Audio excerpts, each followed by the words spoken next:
नमस्कार मित्रांनो, कुण्या राजाची गतू राणी या मालिकेच्या आजच्या भागात आपण बघणार आहोत की गुंजा ही औषधं आणण्यासाठी बाहेर आलेली असते. तर ती बघते तर कबीर हा झोपलेला असतो. तर ती कबीरकडे बघत असते. तेवढ्यात लगेच एका नर्सच्या हातून भांडं खाली पडतं आणि खूप जोरात आवाज होतो. तर तो आवाज झाल्याने कबीर लगेच दचकून उठतो आणि मृण्मयी असे जोरात ओरडतो. तर लगेच समोर गुंजा असते. तर गुंजा म्हणते, साहेबा काय झालंय? तर लगेच कबीर म्हणतो, मृण्मयी कशी आहे? शुद्धीवर आली का ती? तर लगेच गुंजा म्हणते, हो आता त्या बरे आहे, परंतु अजून शुद्धीवर नाही आल्यात आणि मला हे औषधं घेऊन यायला सांगितलेले आहे. मी पटकन औषधं घेऊन येते. तर लगेच कबीर म्हणतो, आण इकडं, मी औषध आणतो. तर गुंजा म्हणते, नाही, तुम्ही आराम करा. रात्रभर जागेच होताना दगदग झाली असेल, तर मी जाऊन येते, तुम्ही बसा. तर कबीर म्हणतो, ठीक आहे घेऊन ये, परंतु पैसे देऊ नको. तिथले सर्व पैसे बिलमध्ये ॲड केले जातात. तर गुंजा म्हणते, ठीक आहे, परंतु साहेबा मला एक बोलायचं होतं. तर कबीर म्हणतो, आता आणखीन काय बोलायचं राहिलंय तुला? त्यावर गुंजा म्हणते, साहेबा मी इथं कोणाची बी कोणीच लागत नाही, तरी माझ्यामुळे इथे एवढे संकट आले आहेत ते मी नाही बघू शकत. आज मृण्मयीताईची अशी अवस्था माझ्यामुळे झालेली आहे.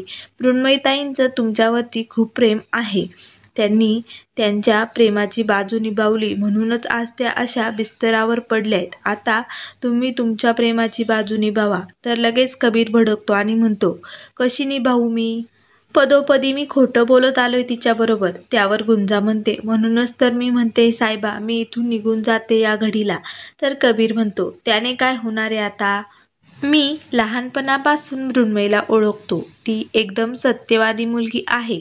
तिला खोटं बोलणाऱ्यांचा खूपच राग येतोय आणि मी तर तिची फसवणूक केलेली आहे आणि तिचा खूप मोठा विश्वासघात केलाय. त्यामुळे मला नाही वाटत शुद्धीवर आल्यावर ती माझ्याबरोबर बोलेल म्हणून. तर लगेच गुंजा म्हणते, पण साहेबा तुम्ही तर हे लग्न मानत पण नाही, मग कशाला सांगताय सर्वांना? मृण्मयीताई शुद्धीवर आल्यावर त्यांना सांगून टाका, हे सगळं तुम्ही खोटं बोलला होतात. जर असं नाही केलं तर 2 घरांचा विस्फोट होईल. 2 घरं म्हणजे तुमचं एक आणि मृण्मयीताईचं एक. 2 घरं जळून खाक होतील.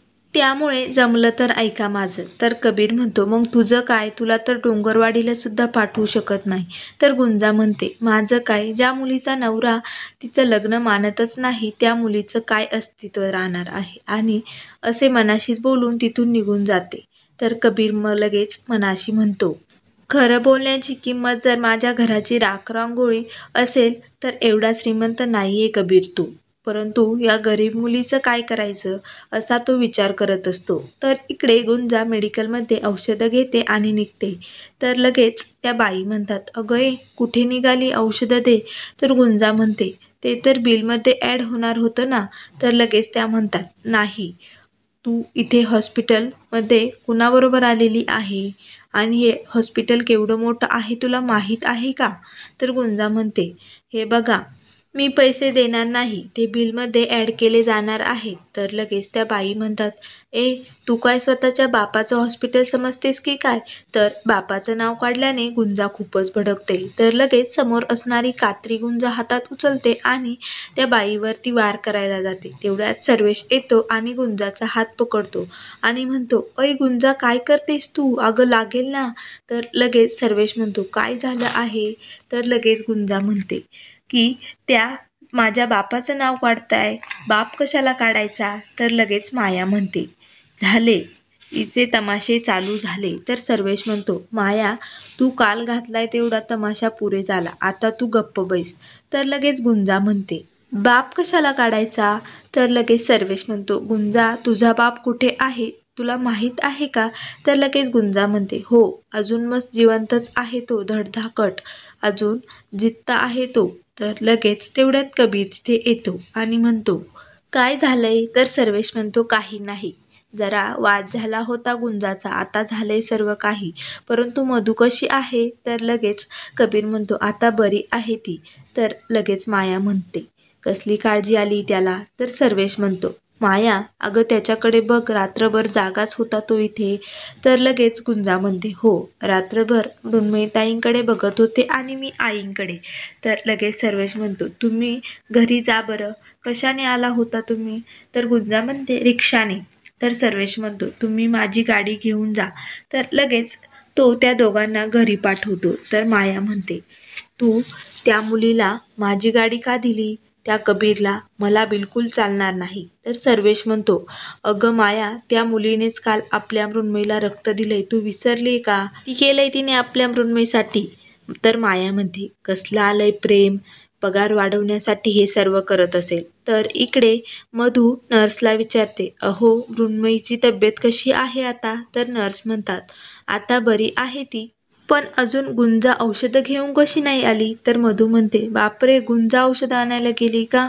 तर लगेच तेवढ्यात सर्वेश व माया तिथे येतात. तर सर्वेश म्हणतो, मधू, काय ग, तू इथे काय करते? त्यावर नर्स म्हणतात, नाही, त्या बऱ्या आहेत आता, त्यांना आज डिस्चार्ज पण मिळून जाईल. तर लगेच सर्वेश म्हणतो, मधू, बरी आहे ना आता तुझी तब्येत? त्यावर मधू म्हणते, हो, मी बरी आहे, परंतु आई कशी आहे? ती कुठे आहे? तर लगेच सर्वेश म्हणतो, ती आज सकाळीच महालक्ष्मीच्या मंदिरात गेलेली आहे. त्यावर लगेच सर्वेश नर्सला विचारतो, मृण्मयीची तब्येत बरी तर आहे ना? तर माया मृण्मयीच्या चेहऱ्याला हात लावून बघत असते. तर इकडे घरी आल्यानंतर गुंजा किचनमध्ये स्वयंपाक करत असते. तर कविता म्हणते, अगं गुंजा, तू आल्या आल्या कशाला स्वयंपाकाला लागली? तुझी किती दगदग झाली बघितलं ना, नको करू बरं तू. तर गुंजा म्हणते, अहो वहिनी, मला सवयच आहे, मला काहीही झालेलं नाही, मला करू द्या, तुम्ही तुमचं आवरा बरं. तर तेवढ्यात लगेच नित्या तिथे येते आणि म्हणते, मामी, मला तुझ्याशी इमर्जन्सी महत्त्वाचं बोलायचं आहे. तर लगेच कविता म्हणते, काय बोलायचं आहे तुला महत्त्वाचं? तर लगेच नित्या म्हणते, या नैतिकने त्या दिवशी गुंजाताईला कोंडून घेतलं होतं. तर हे ऐकून कविताला खूप राग येतो. त्यानंतर कविता लगेच नैतिकवर खूप ओरडते.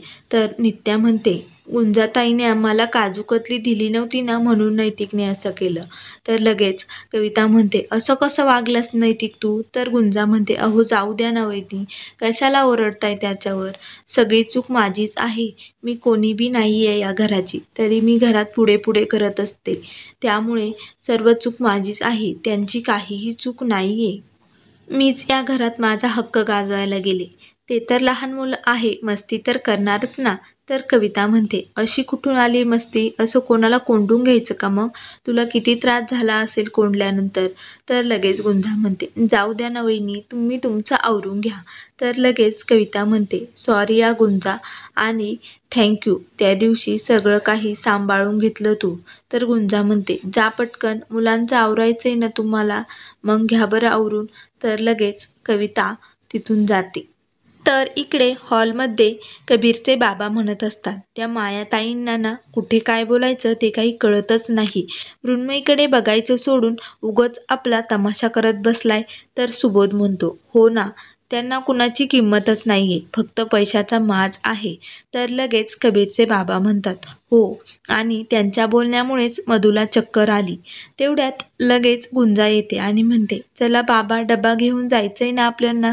तर लगेच कबीरचे बाबा म्हणतात, अगं तू आत्ताच आली ना, मग आराम कर ना. तर गुंजा म्हणते, नाही नाही, जोपर्यंत आई घरी येत नाही तोपर्यंत मी चैन बसणार नाही.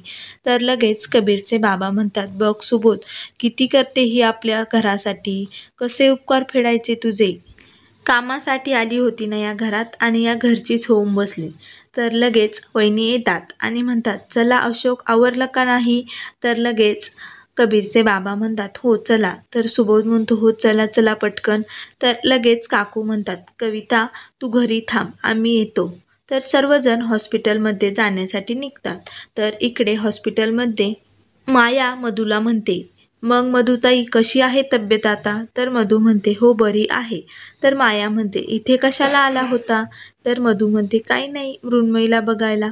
त्यावर माया म्हणते, मृण्मयी शुद्धीवर आल्यानंतर तिला काय सांगायचं, काही नाही सांगायचं, ही पट्टी पडवायला आल्या होत्या की काय? एक गोष्ट चांगली लक्षात ठेवा मधुताई, कबीरने काय केलं हे लपवण्याचा प्रयत्न करू नका. सरपोतदार फॅमिलीची सवयच आहे लपवण्याची. मी या प्रकरणाच्या मुळाशी गेल्याशिवाय राहणार नाही. तेवढ्यात सर्वेश तिथे येतो आणि म्हणतो, काय चालू आहे? खुसूरपुसूर. तर लगेच मधू म्हणते, काही नाही रे दादा. तर सर्वेश म्हणतो, आणि मधू, तू आपल्या मुलाला आधार द्यायचा सोडून तूच अशी खचून गेल्यानंतर कसं होईल ग? तर लगेच माया म्हणते, सर्वेश, झाला का तुमचा फॅमिली ड्रामा? मग विचार तुझ्या मधुताईला, काल कबीर मृण्मयीला काय बोलला तो कबीर एक शब्दही बोलत नाही. काय झालेलं आहे मला कळलं पाहिजे. तर लगेच मधूला मृण्मयीचे ते बरळणे आठवते. तर मधू खूप घाबरून गेलेली असते. तर मित्रांनो, पुढील भागात मधू कबीरकडे जाते आणि कबीरला म्हणते, कबीर, तू काही लपवतोयस का माझ्यापासून? तुझ्यात आणि मृण्मयीमध्ये काय झालं आहे मला लवकर कळायला पाहिजे. काल मृण्मयी ग्लानीमध्ये बरळत होती, तुझं आणि गुंजाचं नाव घेत होती. तुझा आणि गुंजाचा काय संबंध आहे कबीर? असे कबीरला विचारत असते. तर बाहेर गुंजा म्हणते, देवा डोंगरोबा साहेबाला बुद्धी दे, त्यांना काही सांगून देऊ नको. तर लगेच कबीर म्हणतो, हो आई, मला आता तुला सत्य सांगायचं आहे. तर मित्रांनो, अशाच मालिकेचे अपडेट पाहण्यासाठी चॅनलला